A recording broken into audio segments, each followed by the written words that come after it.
you ever in your whole life been able to dance like nobody was watching you? I can remember as a little girl, when a good oldies song would come on, my mom would stop whatever she was doing, turn up the music, grab my hands, and start spinning me around the kitchen. She was teaching me how to jitterbug and how to do the banana split. Honestly, she's a better lead than any man I've danced with.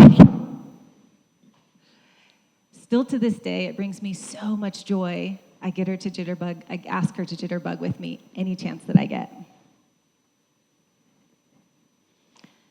Somewhere between now and then, I lost that unbridled joy in dancing that I had as a little girl. And at dancing events as an adult, this extreme anxiety would come over. I would physically freeze and be unable to dance. I realized this familiar freeze response had a lot to do with an event that happened whenever I was 9 years old. I was too young to have seen the story on the news, but being so connected to my mother, as children are, I could sense something terrible had happened. I learned later that, as an adult, that my mother was driving one night, following my dad to his mistress's house. She parked the car, walked in to confirm all of her suspicions.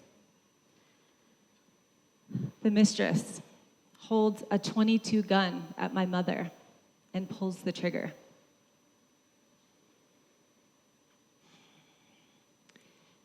Somehow, the bullet missed every vital organ. It was as if it was a God-guided bullet.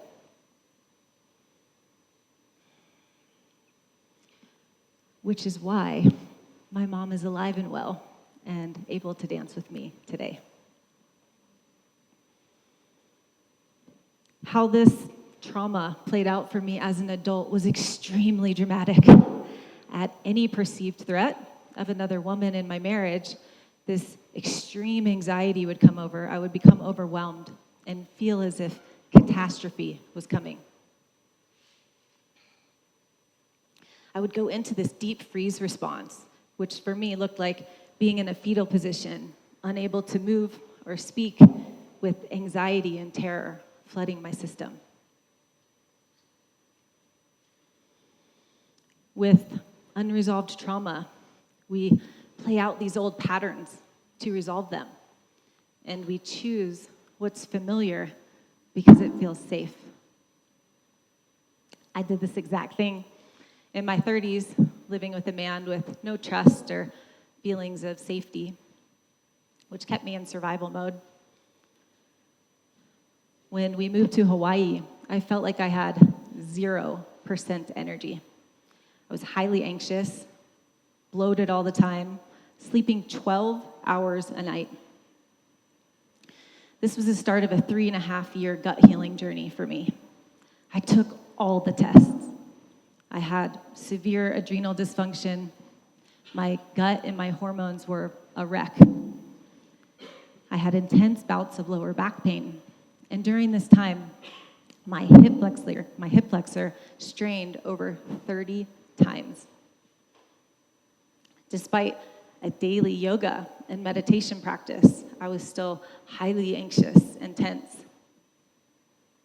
I was always trying to relax and calm down more. It was not working. I knew I was missing a huge piece of the puzzle. You see, I was a physical therapist at the time, always getting to the root of people's pain, but I couldn't seem to fix myself. I realized I had underestimated the impact unresolved trauma has on the nervous system and on the physical body. Our nervous system acts like a 24/7 surveillance system, and it signals us with cues of safety or threat. It communicates to us through physical sensation, controls our heart and our breath rate, our muscle tension, our pain tolerance, even our willingness to connect with other people. Essentially, I became obsessed with learning how to unfreeze my nervous system. And even though I'd studied neuroscience in my doctorate program, I still needed even more training. And I got very excited to study with neuroscientist Dr. Stephen Porges, whose research shows us how the nervous system works on a practical level. Through his polyvagal theory, he speaks to two pathways of the vagus nerve, which is the longest cranial nerve in the body and is in charge of our relaxation or parasympathetic response. Now, stay with me here. The dorsal branch of the vagus nerve, which is in charge of everything below our diaphragm, is our freeze response. It acts like our brakes. It immobilizes us. It feels like collapse. It feels like collapse, having little to no energy in the body, and shows up as this pelvic rigidity. The ventral vagal branch, in charge of everything above the diaphragm, is known as our social engagement system. It's responsible for that relaxed and present state we all really want, which is called regulation. To unwind a chronic freeze response, we often will have a lot of activation in the sympathetic nervous system. This is the side that acts like our accelerator and mobilizes our energy. When we feel safe, it feels like having great energy, being playful and being active. When we feel unsafe, you may know this very well as the fight or flight response. It can feel like anger, anxiety, racing thoughts, like you have so much energy in the body, you just don't know what to do with it. And you might find it surprising that we often have to develop this healthy relationship with our sympathetic nervous system, meaning our fight response. This means a healthy relationship with our anger and our power. For me, this looked like waking up with 10 out of 10 energy during my divorce, taking myself to the ocean and just letting it all out under the water. As you might know, anger can be incredibly intense. And if we can stay connected to something that feels pleasurable in the body at the same time, it builds capacity for us to move through that pain and that intensity. We know that that dorsal branch of the vagus nerve goes from the brain all the way to the pelvic bowl, our body's pleasure center. So to unwind this pelvic rigidity, we have to learn to move the body in new, non-linear ways, which looks like waves and spirals and circular movements. As my nervous system became more and more regulated, my low back pain went away. My digestion and my pelvic mobility improved. My hip flexor finally stopped straining.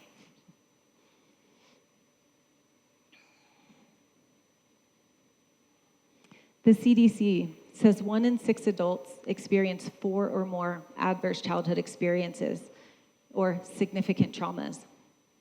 If we consider that 20% of adults experience chronic pain, and that in Western medicine, the nervous system goes largely unaddressed, there are likely a lot of people who deserve the revelations I've had. Recently, I had a client with a history of sexual trauma, every symptom in the book, brain fog and chronic fatigue and debilitating migraines, all of which are gone now since doing this work at the level of her nervous system. And she describes movement as an essential part of her recovery, even though she had to start very slow and simple because the chronic pain was so intense. Now, with intentional movement, She can prevent the migraines from coming on, continue caring for her 4 kids, and is actively sharing her gifts in the world. Trauma expert Peter Levine describes trauma as a disconnection from the body, from ourself, and from others. Like myself and my clients, so many humans experience chronic dysregulation in the nervous system and don't even know it because it's so familiar. We see this childhood trauma play out in our adult relationships, don't we? And there is a way to rewire ourselves. The way out is in and through the body. If you've experienced trauma, it does not have to stay stuck within you. If you've hit a plateau with talk therapy, you can still change this. You have to learn how to do more than just relax and calm down. Healing is not about never being triggered again. It's about developing a responsive nervous system that can go effectively in and out of these states. So here's my invitation for you. Play one song a day. One song a day that matches your emotions. One song a day that allows you to express what would normally go unexpressed. Put on music. Move your body authentically how it wants to move. And then hunt for pleasure. After working for 20 plus years, one-on-one with clients, I've learned that there are 3 things that most effectively unfreeze the nervous system.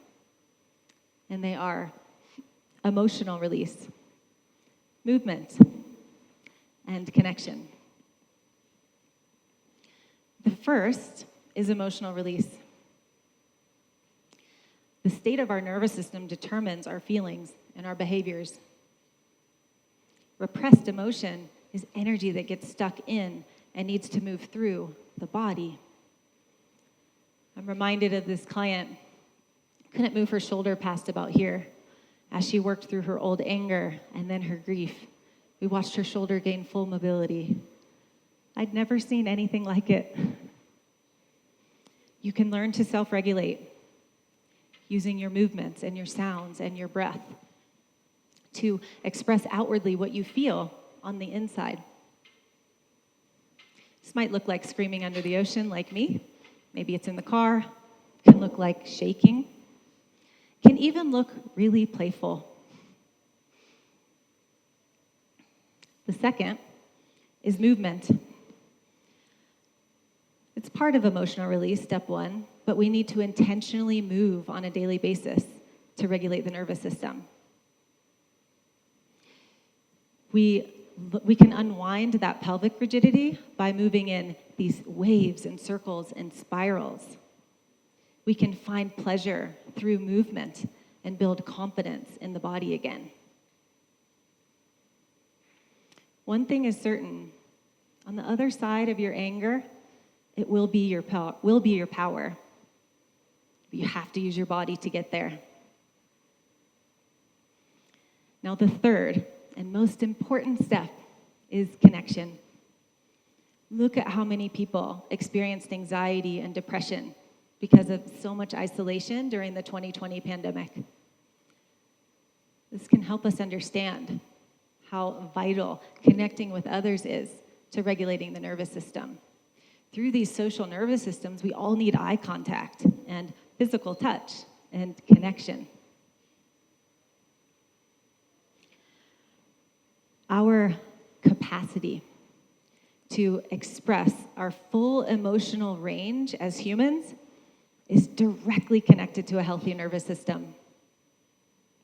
Our ability to expand pleasure in the body increases our capacity to move through pain and intensity.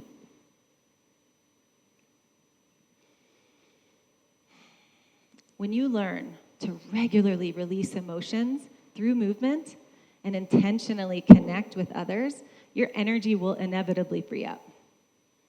This is all so that you can access joy and confidence and creativity to do the thing you're here for on the planet. I'll leave you with a quote from a song my mom dedicates to me. Promise me you'll give faith a fighting chance. And when you get the choice to sit it out or dance, I hope you dance.